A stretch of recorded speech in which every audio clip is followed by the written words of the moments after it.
Bonjour à toutes et à tous, vous êtes bien sur la chaîne de Massimo Benedetto et les tarots et j'espère que vous allez bien en cette soirée du 28 octobre, que le temps n'est pas trop mauvais chez vous. Moi j'ai eu pas mal de pluie, ce qui m'a embourbé les chaussures en allant porter mes chrysanthèmes. Et voilà, mais enfin bon, de toute façon, il faut de l'eau, nous a-t-on dit, donc elle est a priori la bienvenue. Moi, j'ai voulu traiter une question d'actualité parce que elle m'a été demandée par deux fois lors de mails, et puis ça m'intéressait aussi. Et donc c'était la question de savoir quel impact de l'interdiction des manifestations en France pro-palestiniennes. Qu'est-ce que ça va donner? Qu'est-ce que ça va générer? Alors, il y en a eu une aujourd'hui, donc on a un peu une idée. Mais j'ai quand même réalisé un petit tirage. Du coup, j'ai fait un tableau de 9 avec le tarot, l'oracle de la triade et l'oracle Béline, simplement, comme j'en ai souvent réalisé au préalable. Alors, j'ai l'arcane en premier lieu du jugement. Cet arcane vient là nous dire que, eh bien, le gouvernement s'est aperçu que quelque chose était décalé, c'est-à-dire les manifestations pro-israéliennes et les manifestations pro-palestiniennes, et que dans ce cas de figure, si vous voulez, le juste serait de laisser faire les deux. Mais ils ont pris conscience de un risque, selon leur narratif, et dès lors, ce risque, ils l'ont pallié par des interdictions euh, ponctuelles données au préfet qui le décide lui sur son territoire. Donc ça c'est vraiment ce qui est en amont de tout. Donc eux, ils ont pensé équilibrer ainsi les choses. Puis j'ai le battleur. Alors là, ça nous parle bien d'un nouveau départ par rapport à ces manifestations, puisque je parle des manifestations interdites et pro-palestiniennes. Euh, des manifestations interdites, c'est peu courant, puisque c'est pas légal a priori. Donc on voit bien que on est quand même un peu devant une certaine forme de naïveté sur les effets, la manière à suivre, sur la conduite à tenir, puisque c'est pas quelque chose de coutumier chez nous.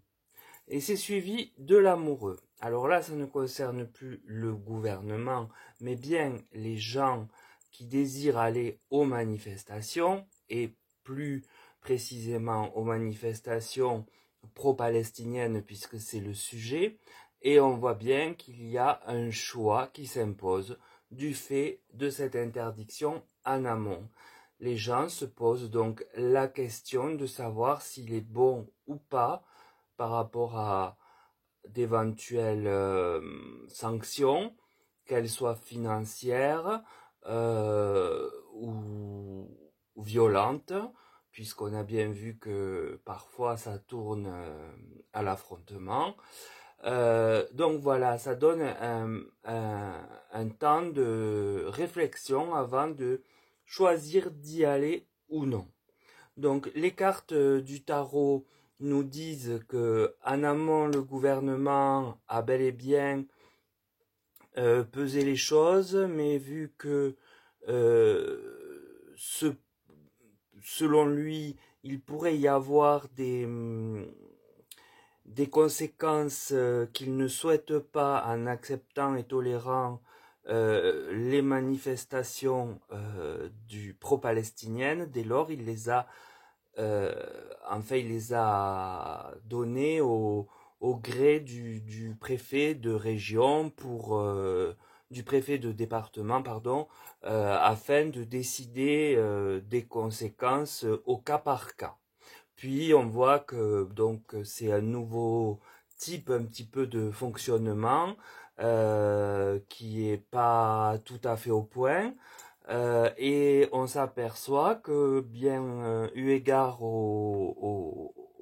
à la population qui souhaite aller dans ces manifestations, sur ces manifestations-là, pardon, eh bien, ça pose question quand même. Ce n'est pas du coup très neutre et spontané.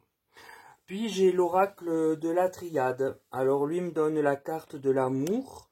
Donc l'amour, évidemment, qui suit l'amoureux, c'est pas étonnant. Eh bien, iront ceux qui ont un réel désir de protéger et d'aider la Palestine et de revendiquer non pas le Hamas et ses horreurs, mais bien ce que vivent dans la bande de Gaza aujourd'hui les Palestiniens. Puis, j'ai au centre la carte du temps, donc c'est celle qui est en exergue, hein, puisqu'on est reparti sur un tableau de 9, celle qui donne le ton et qui est le temps. Donc, on peut supposer que c'est quelque chose qui est en route, alors non pas les manifestations là, mais la guerre et les conséquences, hein, dont les manifestations sont une minime partie, et on peut comprendre que ça va s'étaler sur un temps infini, enfin un temps très important.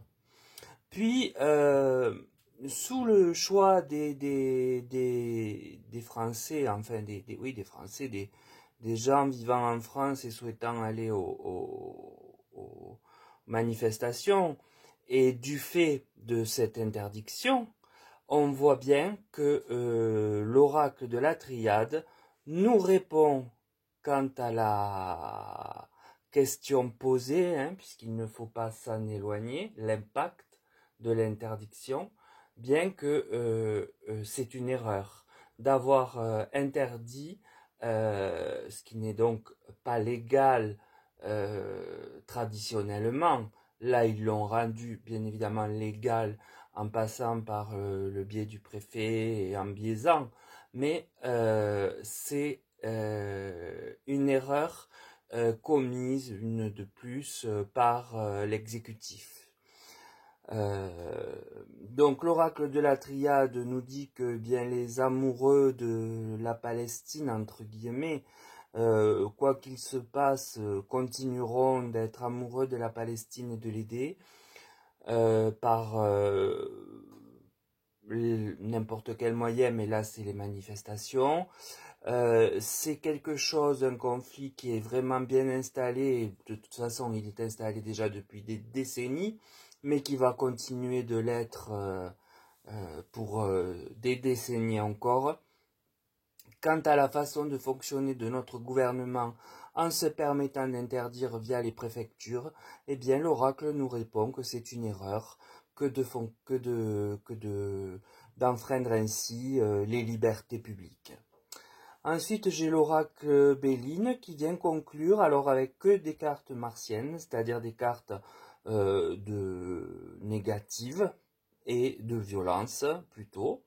Donc on nous dit que la première c'est le despotisme, bon ben ça a trait à dans la colonne du jugement, c'est-à-dire du choix de pouvoir interdire. On voit bien que c'est un acte despotique qui enfreint le choix des protagonistes, et c'est quelque chose d'assez abject en soi. C'est suivi des pourparlers. Alors, est-ce que ce seront les gens qui aujourd'hui ont été verbalisés qui vont se rebeller et entre-temps entraîner avec eux bien un collectif qui suivra afin de les soutenir parce qu'ils sont désireux d'y aller et de pouvoir y aller sans la crainte d'ouvrir le porte-monnaie. Toujours est-il que ce qu'il en ressort, c'est l'ennemi, et c'est que là encore, on vient dans notre pays, en France, diviser, cliver, exactement comme là-bas, le peuple entre les pro-palestiniens et les pro-israéliens. Alors, est-ce qu'on avait besoin de ça? Ce serait une question ouverte. Mais je ne pense pas que notre pays ait besoin de plus de division encore que celle qu'il a, mais c'est pourtant bien ce que le gouvernement fait.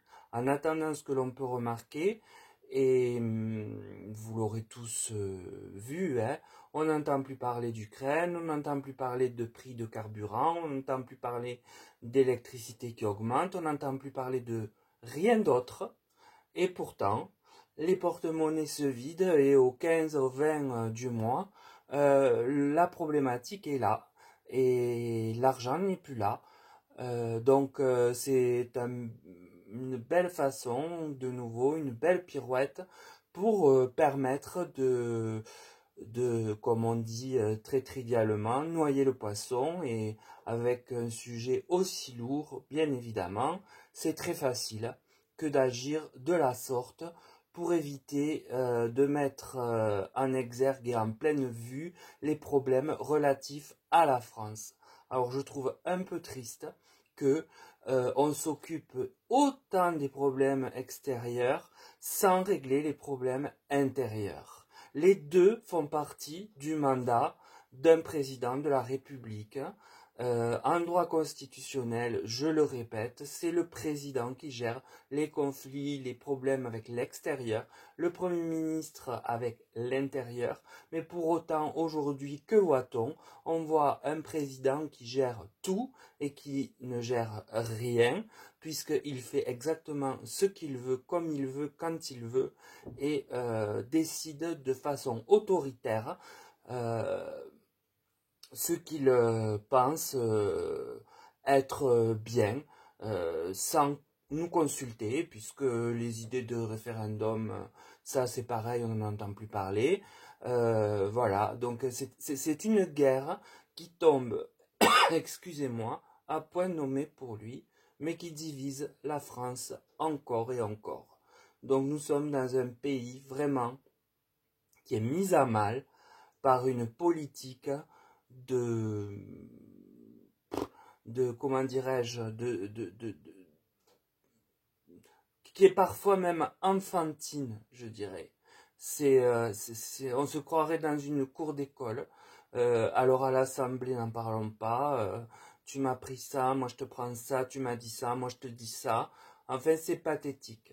Voilà. C'est-à-dire que ce tirage, eh bien, il vient là, par le truchement de cette interdiction, ouvrir nos yeux, c'est ce qu'il me dit là, vers ce qu'il se passe réellement autour de nous à l'instant T, et que l'on a tendance légitimement à oublier du fait des mascarades que l'on vient nous jouer autour. Je ne dis pas que la guerre là-bas est une mascarade, loin de là. Mais ne perdons pas de vue non plus ce qui nous touche directement.